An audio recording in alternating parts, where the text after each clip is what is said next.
नमस्कार बच्चों, ई हिंदी शाला में एक बार फिर से आप सभी का स्वागत है। आज हम करेंगे दुख का अधिकार पाठ के एमसीक्यू प्रश्न तथा अन्य प्रश्नोत्तर। तो चलिए आरंभ करते हैं। सबसे पहला प्रश्न है, दुख का अधिकार इस पाठ के लेखक कौन हैं? महादेवी वर्मा, प्रेमचंद, यशपाल या शरद जोशी?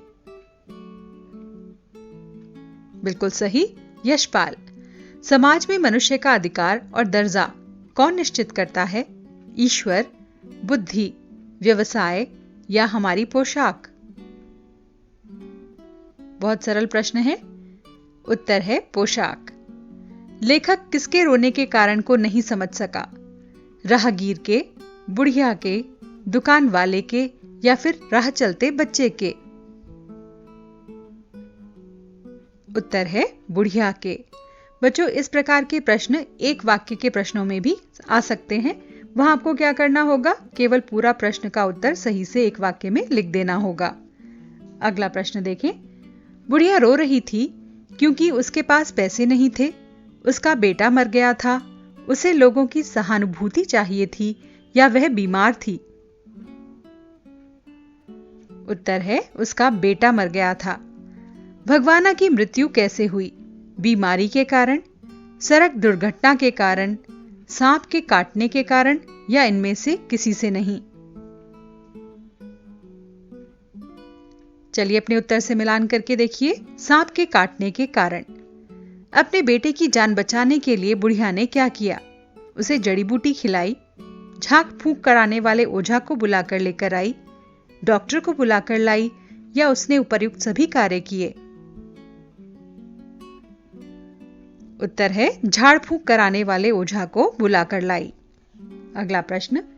कोई भी व्यक्ति खरबूजा बेचने वाली के खरबूजे नहीं खरीदना चाहता था क्योंकि उसके खरबूजे खराब थे, खरबूजों में मिठास नहीं थी, उसके घर में सूतक लगा हुआ था या वह अधिक दाम मांग रही थी?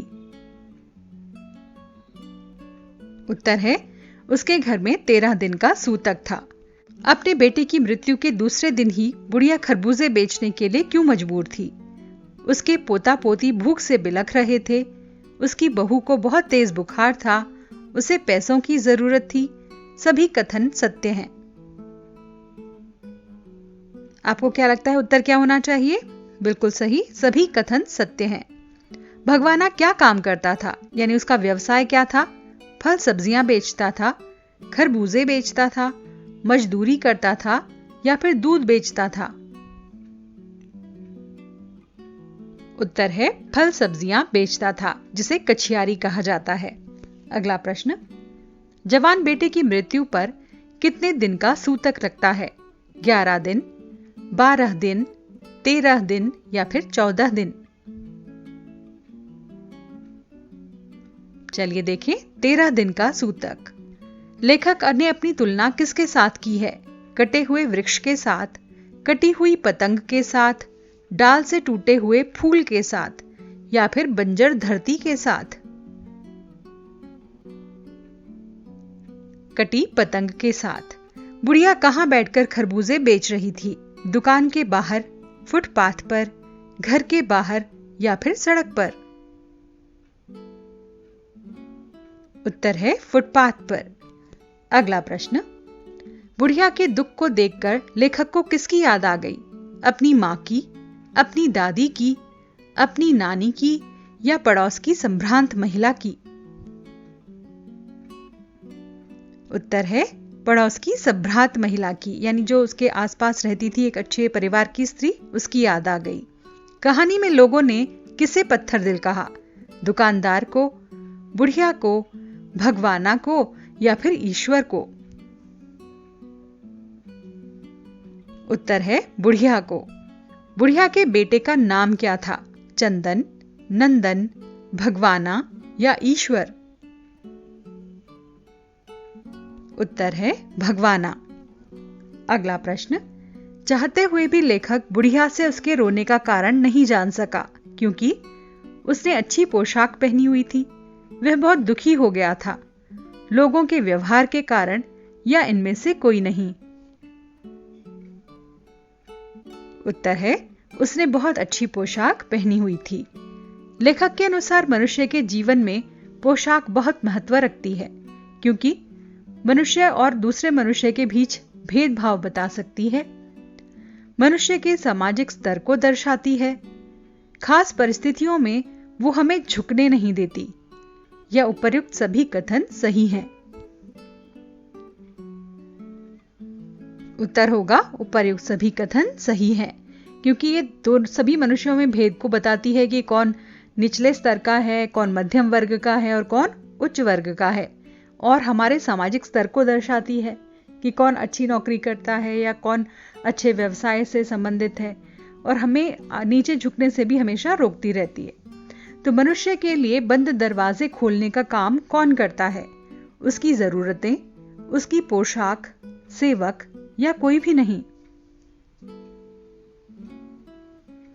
उत्तर है उसकी पोशाक। अगला प्रश्न, लोग क्या सोचकर बुढ़िया को उधार नहीं दे रहे थे? कि वो गरीब है, बुढ़िया उधार कैसे चुकाएगी, उसके बेटे की मृत्यु हो गई थी इसलिए, या 2 और 3 दोनों कथन सही हैं?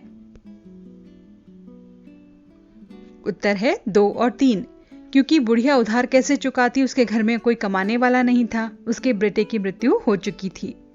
भगवाना की पत्नी को बुखार क्यों हो गया? लगातार रोते रहने के कारण, भोजन न मिलने के कारण, आराम न करने के कारण, या इनमें से कोई भी नहीं? वो बहुत दुखी थी, इसलिए लगातार रो रही थी, और जब हम लगातार रोते रहते हैं तो बुखार आ ही जाता है, तो लगातार रोने के कारण। बुढ़िया के द्वारा किया गया कौन सा काम लोगों की दृष्टि में अपराध की तरह था? सूतक में बाहर निकलना, सूतक में घर का सामान खरीदना, सूतक में खरबूजे बेचना, या सूतक में उधार मांगना? उत्तर है सूतक में खरबूजे बेचने के लिए बाजार में बैठना। अगला प्रश्न देखते हैं, बाजार के लोग बुढ़िया को किस दृष्टि से देख रहे थे? दया की दृष्टि से, घृणा की, प्रेम की, या फिर ईर्ष्या की? वो उसे घृणा की दृष्टि से देख रहे थे, नफरत की दृष्टि से, है ना?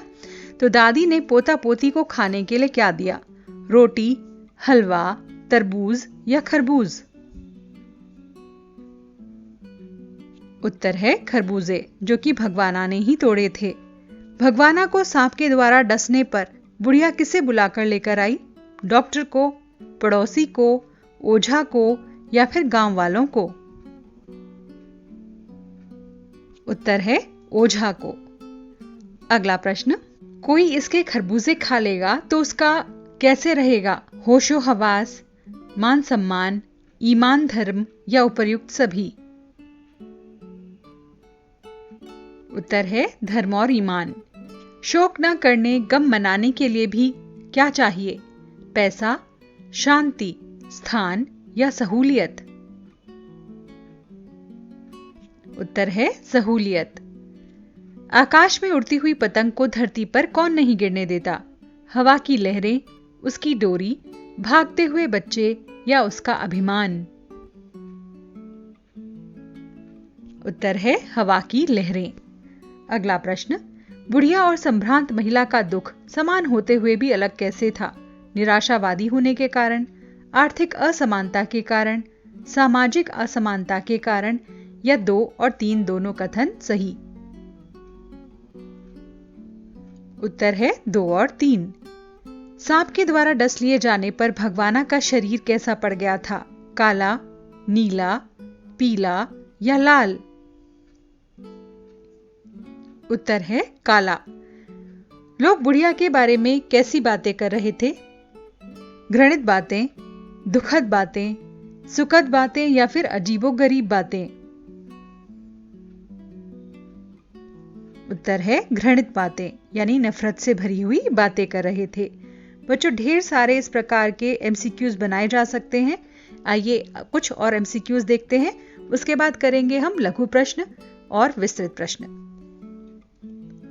बुढ़िया के घर का अन्न कैसे समाप्त हो गया? पंडित जी को दान देने के कारण, बच्चे खा गए, ओझा को दान दक्षिणा देने के कारण, या भिखारियों को अन्नदान देने के कारण? उत्तर है दान दक्षिणा देने के कारण। दुख का अधिकार से लेखक का क्या तात्पर्य है, मतलब क्या कहना चाहता है इसके द्वारा वो?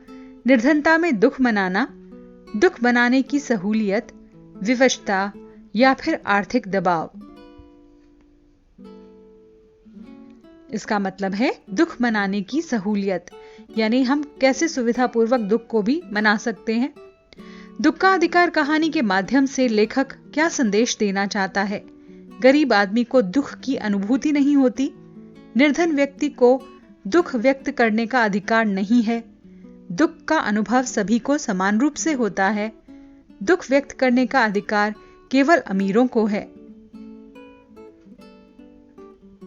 उत्तर है दुख का अनुभव सभी को समान रूप से होता है, वो ये संदेश देना चाहते हैं। तो इस प्रकार से हमें गरीबों के ऊपर भी थोड़ा दया करनी चाहिए, उनके ऊपर उनको भी बराबर का अधिकार देना चाहिए जैसा कि अमीरों को भी होता है। तो बच्चों, ये तो थे हमारे बहुविकल्पीय प्रश्न।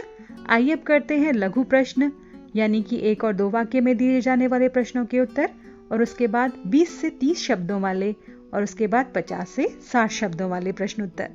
इस प्रकार के अनेक प्रश्न आप इस पाठ से बनाकर खुद भी कर सकते हैं।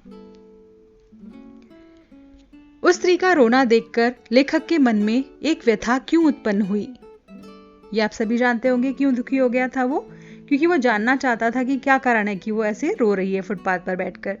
तो इसका उत्तर कैसे लिखेंगे?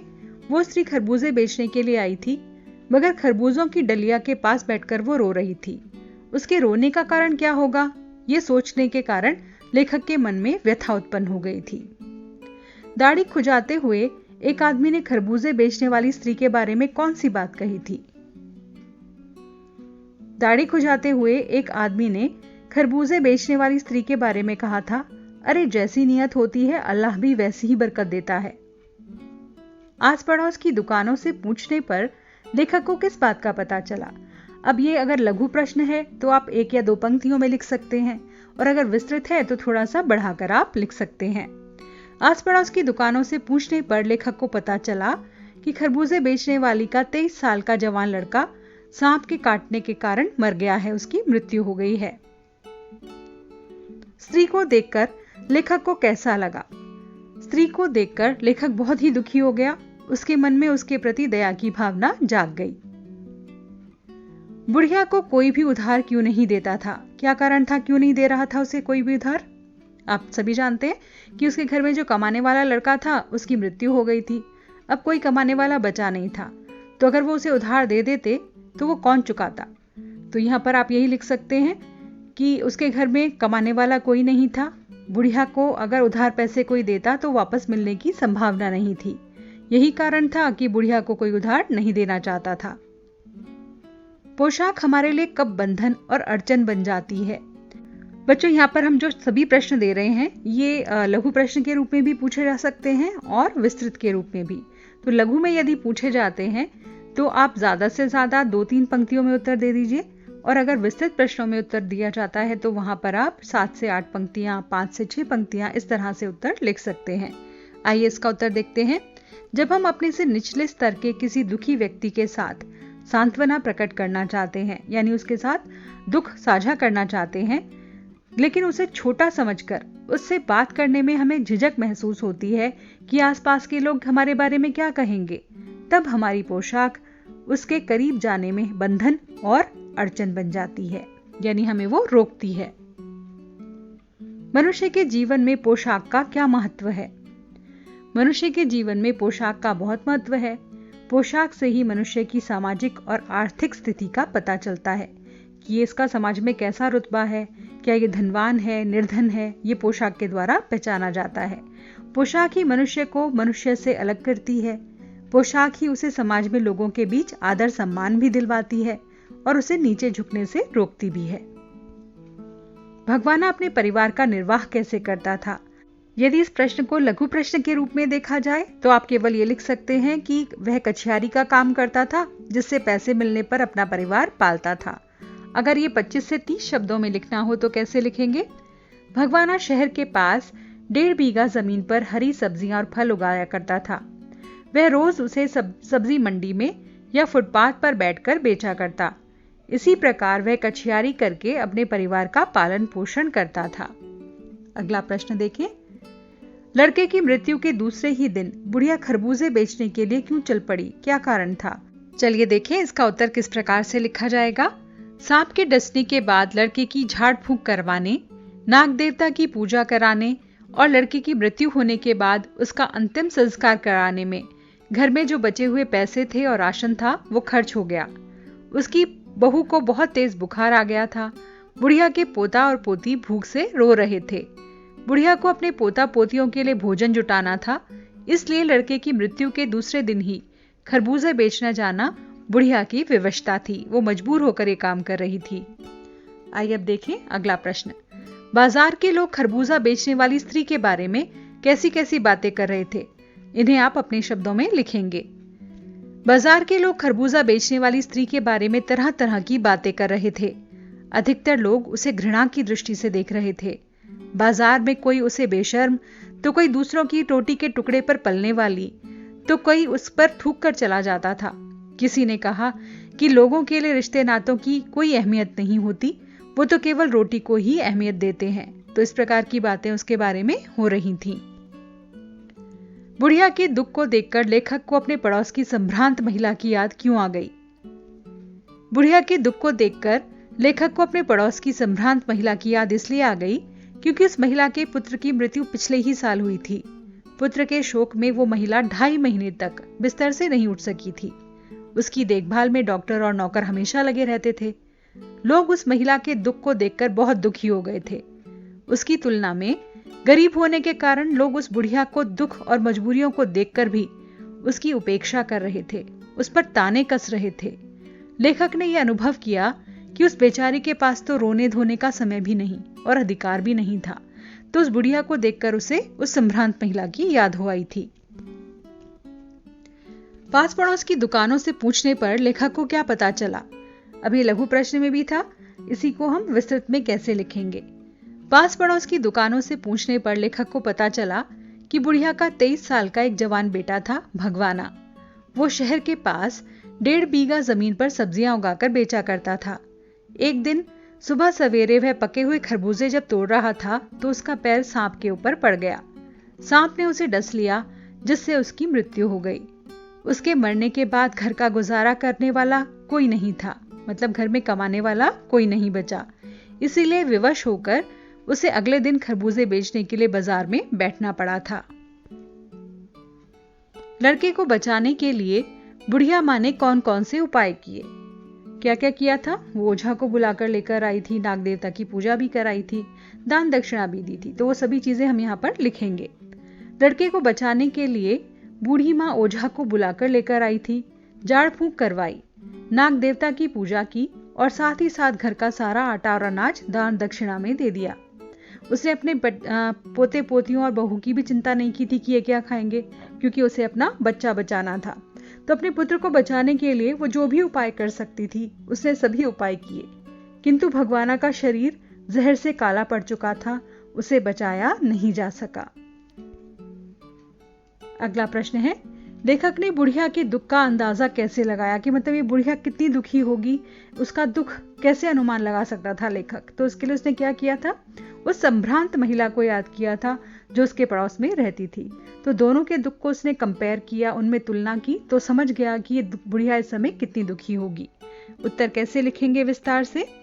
बुढ़िया के दुख का अंदाजा लगाने के लिए लेखक ने अपने पड़ोस में रहने वाली एक संभ्रांत महिला को याद किया, जिसका पुत्र पिछले वर्ष चल बसा था। वह महिला 2.5 महीने तक पलंग पर पड़ी रही थी। उसे अपने पुत्र की याद में मूर्छा आ जाती थी, यानी वो बेहोश हो जाती थी। 2 डॉक्टर हमेशा उसके सिरहाने पर बैठा रहा करते थे। माथे पर बर्फ की पट्टी भी रखी जाती थी। लेकिन इस बुढ़िया के पास न तो शोक मनाने का समय था, न ही उसके पास साधन थे, क्योंकि इसके परिवार का सारा बोझ अब उसके कंधों पर था। उस महिला के दुख की तुलना करते हुए उसे अंदाजा हो गया कि इस गरीब बुढ़िया का दुख भी कितना बड़ा रहा होगा। यानी दोनों का दुख एक समान था, लेकिन दोनों का दुख प्रकट करने का तरीका बिल्कुल अलग था। आइए अब करते हैं शीर्षक पर चर्चा की शीर्षक कहां तक सार्थक है इस पाठ का। तो शीर्षक आपको क्या लगता है, सार्थक है कि नहीं है? मुझे तो लगता है सार्थक है, क्योंकि दुख को मनाने का अधिकार सबका है, बराबर है। तो वो अधिकार सभी को मिलना चाहिए।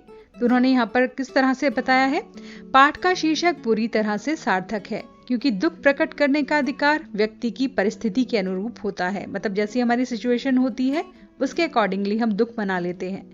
दुख का अधिकार सभी को प्राप्त है, परंतु गरीब बुढ़िया और संभ्रांत महिला दोनों का दुख एक समान होने के बावजूद संभ्रांत महिला के पास दुख मनाने का समय भी था, सहूलियत भी थी, इसलिए वो अपना दुख मना सकी। लेकिन ये बुढ़िया बहुत गरीब थी, इसके पास ना तो समय था, न पैसा था, न साधन थे।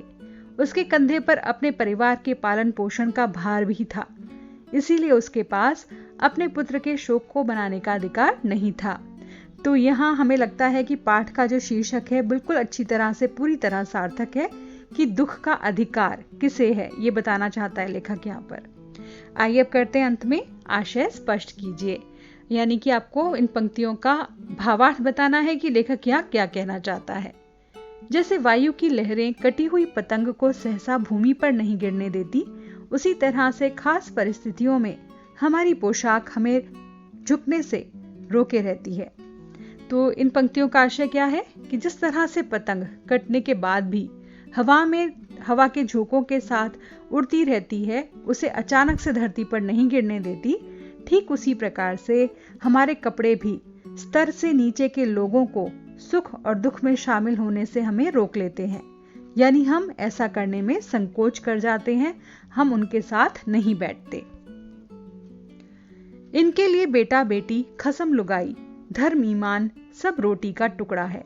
अब इस वाक्य का क्या अर्थ होगा, इस पंक्ति का अर्थ देखते हैं। इसके माध्यम से लेखक ये कहना चाहते हैं कि अक्सर लोग ये समझ लेते हैं कि जो गरीब आदमी है उसके जीवन का उद्देश्य सिर्फ रोटी कमाना है, लेकिन उनके लिए रोजी रोटी के सामने नाते रिश्तों का कोई महत्व नहीं है, ऐसा हमें महसूस होता है, लेकिन वास्तव में ऐसा नहीं होता। शोक करने गम मनाने के लिए भी सहूलियत चाहिए और दुखी होने का भी एक अधिकार होता है, और यह अधिकार किसको प्राप्त है, अभी हमने पाठ में जान लिया था। इन पंक्तियों के माध्यम से लेखक धनी वर्ग और गरीब वर्ग के शोक मनाने के उदाहरणों पर विचार प्रकट करता है कि समाज में एक वर्ग ऐसा है जिसे शोक मनाने के लिए सहूलियत या सुविधाएं प्राप्त हैं। वो कौन सा वर्ग है, अमीर वर्ग है ना, धनी वर्ग जो है। और दूसरी ओर एक ऐसा वर्ग है जिसे कोई भी सुविधा नहीं मिलती, एक तरह से वह दुख भी नहीं मना सकता, क्योंकि यदि गरीब दुख मनाने के लिए बैठेगा तो उसका जो पेट है वो कौन भरेगा, उसके दुख को साझा करने के लिए कोई नहीं आएगा। तो इस प्रकार से बच्चों हमने इस पाठ के बहुत सारे बहुविकल्पीय प्रश्न किए, पाठ पर आधारित अन्य प्रश्नोत्तर किए। आशा है कि पाठ के सभी प्रश्नों के उत्तर आपको समझ आ गए होंगे। यदि वीडियो पसंद आया है तो लाइक और शेयर करना मत भूलिएगा। नए वीडियो के साथ शीघ्र ही आपसे फिर से मुलाकात होगी। तब तक के लिए आपसे विदा चाहते हैं। विदा।